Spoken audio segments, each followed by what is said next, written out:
प्यारे बच्चों, रियाज़ी की इस क्लास में हम आपका इस्तकबाल करते हैं। जैसे कि हम लोग फासला पैमाइश फासले की पैमाइश सीख रहे हैं। ये सिलसिले का दूसरा वीडियो है। हम लोग जमात पंजुम के स्कॉलरशिप के मद्देनज़र ये रियाज़ी की क्लास आप लोग अटेंड कर रहे हैं। इससे पहले के वीडियो में हमने फासले की मुख्तलिफ इकाइयों के बारे में सीखा था। आज के इस वीडियो में हम फासले पर मबनी सवालात हल करेंगे। हम ऐसे सवालात हल करेंगे जो स्कॉलरशिप के इम्तिहान के आते हैं। तो सबसे पहले, जैसे कि मैं हर वीडियो में कहता हूं आप लोगों से कि जब भी आप ये वीडियो देख रहे हैं अपने साथ कापी पेन बयाज लेकर बैठें और साथ ही साथ सवालात को हल करें, सवाल को समझें, वीडियो को रोक रोक कर देखें। जहां ज़रूरत पड़ती है आप दोबारा वीडियो देखें ताकि आपके सारे तसव्वुरात वाज़ेह हो जाएं। ठीक है। जब आप सवालात हल करेंगे, उसकी मश्क करेंगे, तभी कहीं जाकर आप इम्तिहान में सवालात को हल कर सकते हैं। तो आइए हमारी आज की क्लास हम शुरू करते हैं, जिसमें हम फासले पर मबनी कुछ सवालात हल करेंगे नमूने के तौर पर। देखिए, अब यहाँ पर पहला सवाल आपके लिए है पौन मीटर यानी कितने मीटर। अब आपको समझना पड़ेगा पहले पौन किसको कहते हैं। हमने अशरी कसरों में हमने पढ़ा है। अगर आपने अशरी कसरें नहीं देखी हैं या कसर नहीं देखी है तो हमारे कसर के वीडियो इस चैनल पर मौजूद है। पौन मीटर यानी क्या? तो पौन मीटर कितना होता है, समझ लीजिए एक मीटर कपड़ा है। ठीक है, 1 मीटर कपड़ा है। इसके 4 अगर आप मसावी हिस्से करते हैं,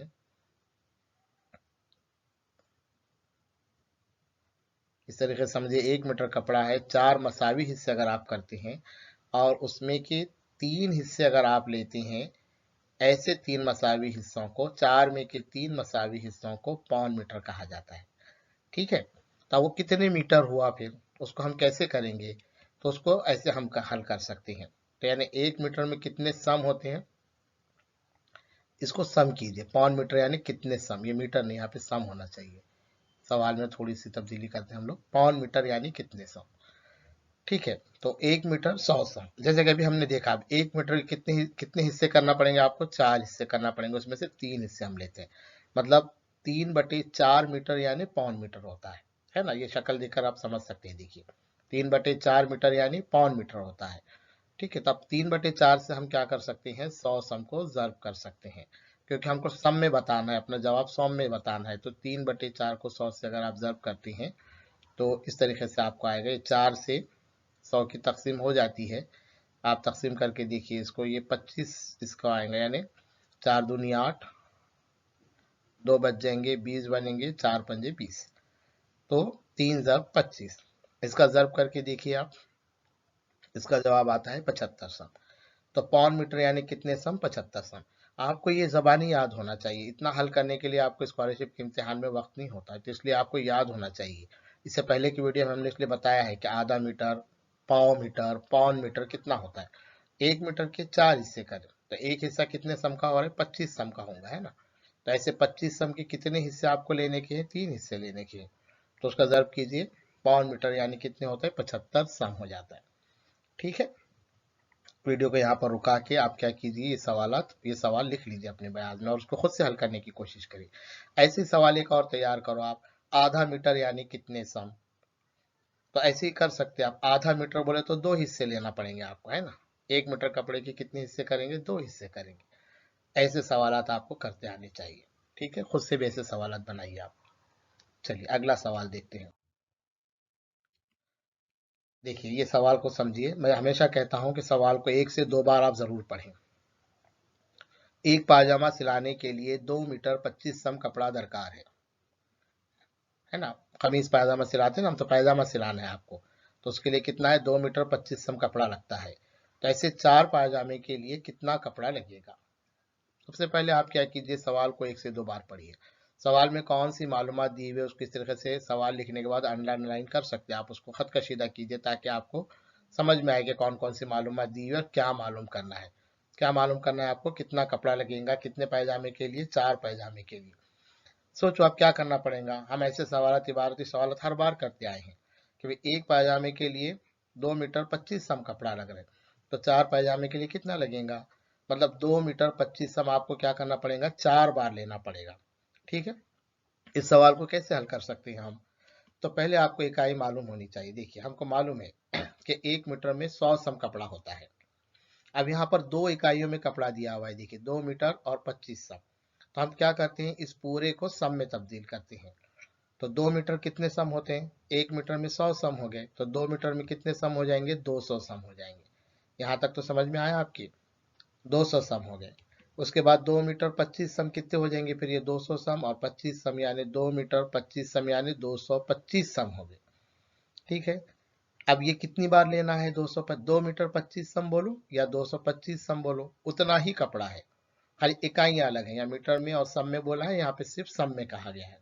सेंटीमीटर जिसको हम कहते हैं, सम यानी क्या? सेंटीमीटर। ठीक है, अब इसको 4 मरतबा लेंगे क्योंकि 4 पैजामे सिलवाना है आपको। तो 225 को 4 मरतबा कीजिए तो कितना आ गया? 900 सम आ गया। अब 900 सम यानी कितने मीटर होंगे? ये ज़र्ब करके देखो आप, 900 सम बराबर है क्या? 900 सम यानी एक सम में कितने मीटर होते हैं? 1 मीटर में कितने सम होते हैं? 100 सम। तो 900 सम में कितने हो जाएंगे?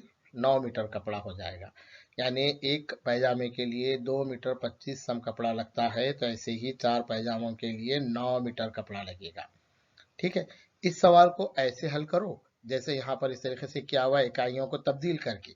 हमने क्या किया, मीटर और सम में इकाई दी गई थी तो उसको हमने पूरा सम में तब्दील किया है, 225 सम में हमने बनाया। या ऐसे भी आप उसको हल कर सकते हैं। एक और तरीका हम देखेंगे। कपड़ा कितना दिया हुआ है? 2 मीटर 25 सम। पायजामे कितने लेने के हैं? 4। 4 पायजामे सिलवाने हैं, तो मतलब क्या करना पड़ेगा? 4 बार लेना है, इसका मतलब ज़र्ब करना पड़ेगा। ज़र्ब कीजिए आप, सम की पहले ज़र्ब करेंगे, 4 को 25 सम से ज़र्ब कीजिए आप। करके देखिए, 4 पंजे 20 का 0 हासिल के 2, 4 दूनी 8 और 2 10, यानी कितना जवाब आएगा? 100। 25 सम को 4 बार लिए तो 100 जवाब। अब ऐसे ही 4 की और 2 की ज़र्ब कीजिए, 4 दूनी 8, कितना जवाब आया हमारा? 8 मीटर और 100 सम। लेकिन देखिए 100 सम का क्या हो जाता है? 1 मीटर हो जाता है, तो इसलिए 8 मीटर और ये 100 सम मतलब एक और मीटर।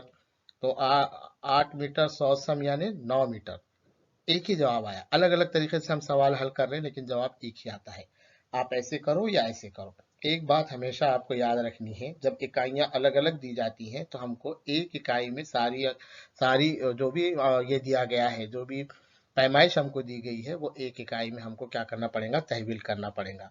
तो ये हम सवाल क्या कर सकते हैं? सही तरीके से हल कर सकते हैं। ठीक है, चलिए अगले सवाल पे जाते हैं। देखिए यहाँ पर भी वैसी है। सवाल को पढ़िए आप, ये वीडियो रोकिए यहाँ पर और सवाल को पढ़िए। 10 मीटर 50 सम लंबाई के तार के 5 मसावी हिस्से करें, तो हर हिस्से की लंबाई क्या होगी? एक तार है जिसकी लंबाई है कितनी? 10 मीटर और 50 सम। तब देखिए, जैसे मैंने बताया कि 2 इकाइयों में दिया हुआ है, 10 मीटर और 50 सम। तो हम क्या कर सकते हैं, ये 10 मीटर 50 सम को किसी एक इकाई में हमको पहले तब्दील करना पड़ेगा, यानी पूरों को सम में तब्दील करेंगे हम। तो आपको मालूम है 10 मीटर में कितने सम होंगे? 1 मीटर में 100 सम होते हैं, तो 10 मीटर 100 सम 10 बार लेना पड़ेंगे, यानी 10 मीटर में 1000 सम हो जाते हैं। अब ऐसे ही 10 मीटर 50 सम में कितने हो गए? 1050 सम। अब सोचो तार के 5 मसावी हिस्से करने के हैं, तो इतने सम तार है आपके पास, उसके 5 हिस्से करने के हैं, तो क्या करना पड़ेगा हमको? तकसीम करना पड़ेंगी। 5 मसावी हिस्से करने तो 5 से तकसीम करना पड़ेंगी। तकसीम कीजिए इसको आप 5 से। 5 एक का, यहीं पर ऐसे तकसीम करते आना चाहिए, 5 एक का 5, 5 दूनी 10, फिर ये 5 एक का 5 और ये 0 का 0, यानी कितना आ रहा है आपका? 210। 5 तकसीम करके देखिए आप, 1050 को 5 से तकसीम करके देखिए आप, तो कितने सम होगा? 210 सम आ गए। यानी एक हिस्से की लंबाई कितनी होगी? हर हिस्से की लंबाई कितनी होगी? 210 सम होगी, है ना। 8 मीटर 50 सम लंबाई का तार था, 5 हिस्से हमने किए, तो हर हिस्से की लंबाई कितनी आएगी? 210 सम आएगी। ठीक है, इस सवाल को लिख लीजिए आप अपनी बयास के अंदर। अब इसको अगर मीटर में करते हम, 210 सम बोले तो देखिए, एक ऐसा भी बोलो, या अगर मीटर में अगर आपको करना है तो 200 सम बोले तो कितने हो जाते हैं? 2 मीटर।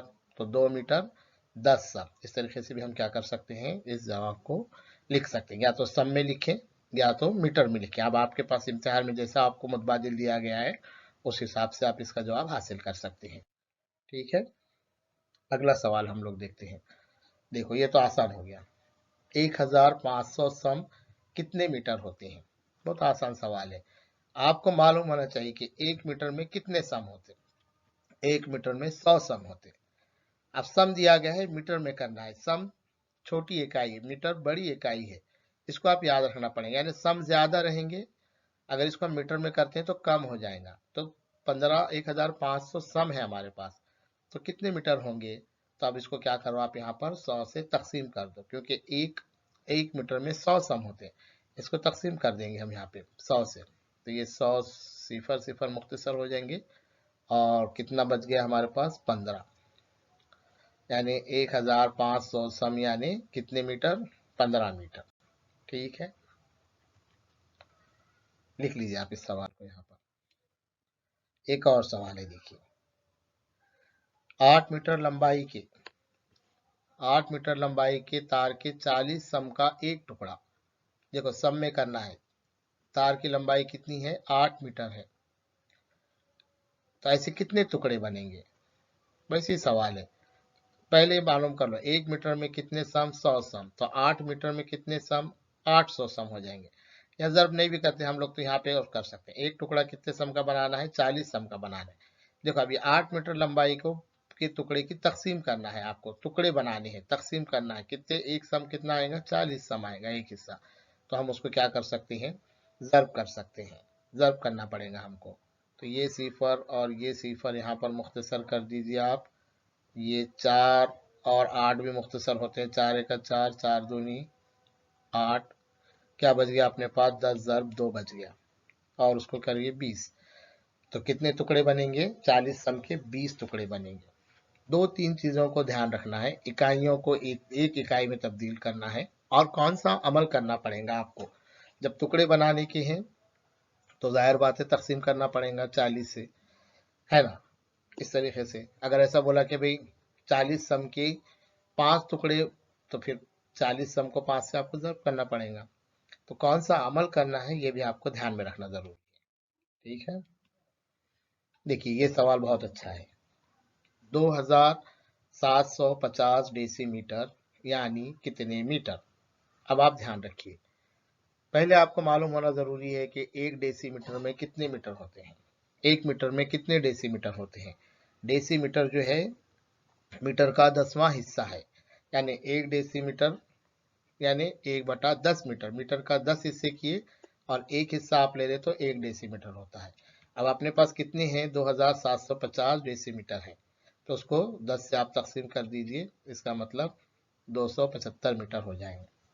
ठीक है, इस तरीके से सवालात आप हल किया मशक करो, लिखो इसको अपनी बयाज में, और ऐसे खुद से सवालात आप तैयार करो और उसको हल करने की कोशिश करो। जितना आप सवालात को हल करेंगे उतना आसानी से आप क्या कर सकते हैं? इम्तिहान में कामयाबी हासिल कर सकते हैं। एक ही चीज़ आपको ध्यान रखना है कि इकाइयाँ एक जैसी होनी चाहिए, और कौन सा अमल करना है ये भी आपको तय करना पड़ेगा।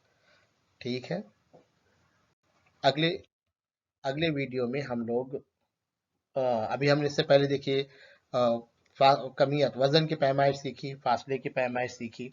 अब अगले वीडियो में हम लोग वक्त की पैमाइश पर हम लोग देखेंगे।